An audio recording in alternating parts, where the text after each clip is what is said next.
Level 1. The Second Son. You are 18 years old. Westminster, 1509. The heavy gold crown of England is placed on your young, handsome head. You were never meant to be king. Your older brother, Arthur, was the golden heir, trained from birth to rule. But Arthur died in his youth, leaving you the throne and his widow, Catherine of Aragon. You look at Catherine, your new queen, and swear to love her forever, securing the peace with Spain. The court celebrates your coronation with endless tournaments, feasts, and music. You are tall, athletic, a champion of the joust, and a defender of the Catholic faith.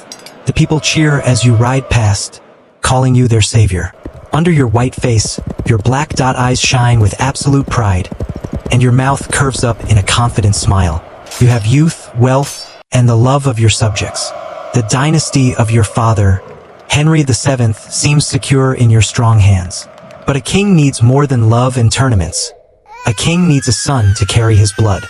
You do not worry yet, for the future is bright and you are young. The music plays in the halls, and the feast begins. You believe that God is on your side. Level 2. The Silent Cradle. You are 25 years old. London, 1516. The smiles at court are fading, replaced by whispers in the shadows. Your queen, Catherine, has given birth to several children, but almost all of them have died in infancy. The royal nursery is a silent, cold place of grief and empty cradles. Only one child survives, a young girl named Mary. But a daughter cannot rule England. She cannot defend the borders or keep the nobles from fighting for the crown. You need a son, a male heir to secure the Tudor name and prevent another civil war. You look at Catherine, her face worn by grief, her youth gone, and you feel a cold distance growing between you. You ask yourself if God is punishing you for marrying your brother's widow, a union forbidden by holy scriptures. Under your white face, your eyebrows tilt downward, and your mouth is a straight line of rising worry. You turn to the Bible, searching for answers, while the court watches in tense silence. The kingdom needs a prince, and time is running out. You begin to look away from your queen, searching for a new path to secure your bloodline. The silence in the nursery is deafening, and your heart is hardening. Level 3, and Bullen and the Annulment. You are 35 years old. London, 1526. A young woman arrives at court, and your world changes forever. Her name is Anne Boleyn. She has dark, captivating eyes, a sharp wit, and a grace that outshines every other lady. You are instantly infatuated. You send her love letters, shower her with jewels, but Anne refuses to be your mistress.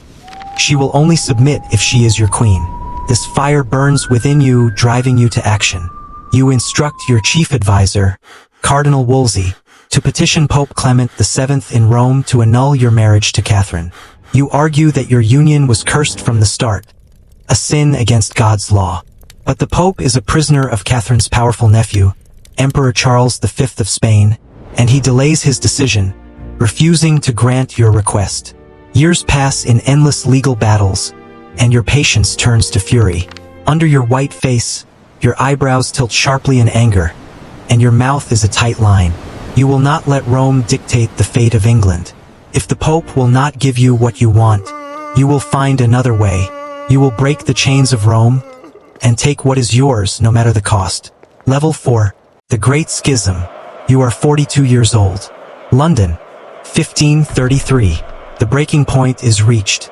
Guided by your new advisors, Thomas Cromwell and Thomas Cranmer, you take a step that shocks the world. You pass the Act of Supremacy, declaring that the king is the only supreme head of the Church of England. You break all ties with the Pope, ending centuries of Catholic rule in your land. You strip the wealthy monasteries of their gold, lands, and treasures, filling your royal coffers.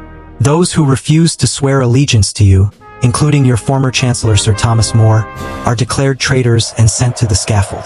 You banish Catherine from court, stripping her of the title of queen, and marry Anne Boleyn in a private ceremony.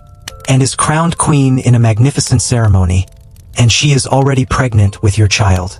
Under your white face, your mouth is a firm line of triumph, and your gold crown sits proudly on your head. You have defeated Rome, reformed a nation, and claimed the woman you desired. You wait for the birth of your prince, confident that your victory is complete. The future of England is now in your hands, and your will is law. Level 5. The Sword of the French. You are 45 years old. London, 1536. The dream turns into a nightmare, and Boleyn does not give you a son, but a daughter, Elizabeth. Her subsequent pregnancies end in tragedies and miscarriages. You are convinced this marriage is also cursed, and your love for and turns to bitter hatred. You fall in love with Jane Seymour, a gentle lady-in-waiting, and seek a way to rid yourself of Anne. Thomas Cromwell constructs a web of lies, accusing and of adultery, incest, and treason. She is arrested and locked in the Tower of London. A court of terrified nobles finds her guilty. You grant her a final mercy, replacing the clumsy English axe with an expert swordsman from France. On the scaffold, Anne's head falls with a single blow.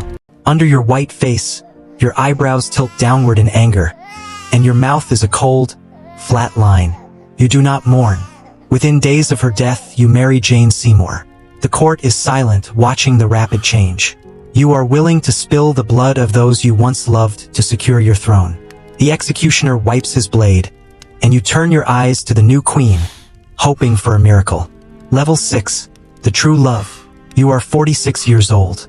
Hampton Court, 1537. The miracle you prayed for finally arrives. Jane Seymour gives birth to a healthy baby boy, Prince Edward. The bells of London ring in celebration, and the streets are filled with bonfires and joy. The succession is secure. You have your heir, but the triumph is immediately followed by deep tragedy. Jane falls ill with childbed fever and dies 12 days after giving birth. You are devastated. Jane was the only wife who gave you a son, and she is the only one you truly mourn. You bury her in St. George's Chapel with royal honors, and you plunge into a long period of grief. Around the same time, your leg is badly injured in a jousting accident. The wound becomes infected, turning into a painful, chronic ulcer that refuses to heal. Under your white face, your mouth is a downward curve of sorrow and physical pain. Your body is starting to fail, and the grief makes you increasingly paranoid. You sit alone on your throne, looking at your baby son, knowing the price of his birth was the life of your queen. The golden halls feel cold, and you cover your face in the dark shadows. Level 7. The Cleves Disaster. You are 49 years old. London, 1540. You have been single for 3 years, but Thomas Cromwell urges you to marry again to secure a Protestant alliance in Europe. He shows you a beautiful portrait of Anne of Cleves, painted by Hans Holbein. Captivated by her painted image, you agree to the marriage. But when Anne arrives in England, you are horrified. She is not the beauty in the portrait. You find her plain, unsophisticated, and you are completely repulsed by her. You marry her anyway to preserve the alliance. But you cannot bring yourself to consummate the marriage.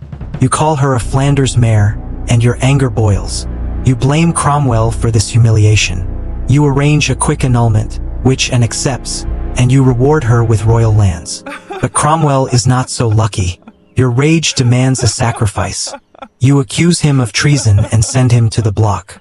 Under your white face, your eyebrows are arched in fury, and your mouth is a cruel line. The advisor who reformed your kingdom is executed, and you are already looking for a new queen. You will not be humiliated by anyone, and your wrath is absolute and deadly. Level 8. The Rose Without a Thorn. You are 49 years old. London, 1540. Almost immediately after your annulment, you marry a very young, beautiful teenager named Catherine Howard. She is your rose without a thorn, bringing joy back into your dark life. You are aging, obese, and in constant pain from your leg ulcer, but her youth makes you feel young again. You shower her with gifts, believing she is pure and devoted. But your rose has a secret. She is bored by her old, ailing husband, and she begins a dangerous, secret love affair with your young courtier, Thomas Culpeper. The rumors spread, and when the evidence is presented to you, you are broken. The love you felt turns to absolute madness and fury. You arrest her and everyone involved. Culpeper is executed, and Catherine Howard is sent to the Tower, facing the block. Under your white face, your eyebrows are bent in deep rage, and your mouth is a screaming line. She is executed in the cold morning, and her body is buried in an unmarked grave.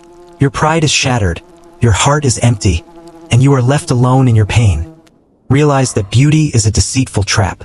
The rose has stung you, and the wound is deep. Level 9, the final nurse. You are 52 years old. London, 1543. You are a shadow of your former self. You weigh over 300 pounds, cannot walk without assistance, and the rotting ulcer in your leg causes agonizing pain daily.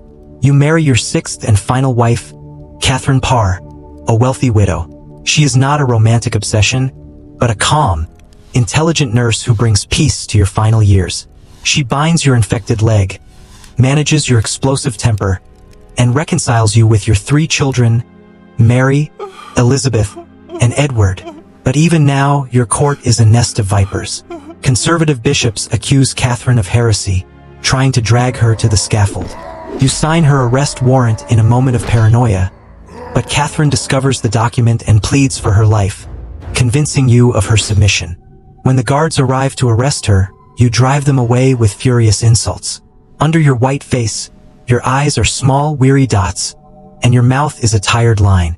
You are too weak to fight, yet too proud to yield. Catherine remains by your side, caring for a broken king who is slowly dying in his palace. The shadows are long, and the end is near. Level 10, the Broken King. You are 55 years old. Whitehall, 1547. The end is finally here. You lie on a massive royal bed, unable to move, your body swollen and ruined by disease. The stench of your rotting leg ulcer fills the room, and the physicians whisper that you will not survive the night. Your court is already scheming, fighting for the control of your 9-year-old son, Edward.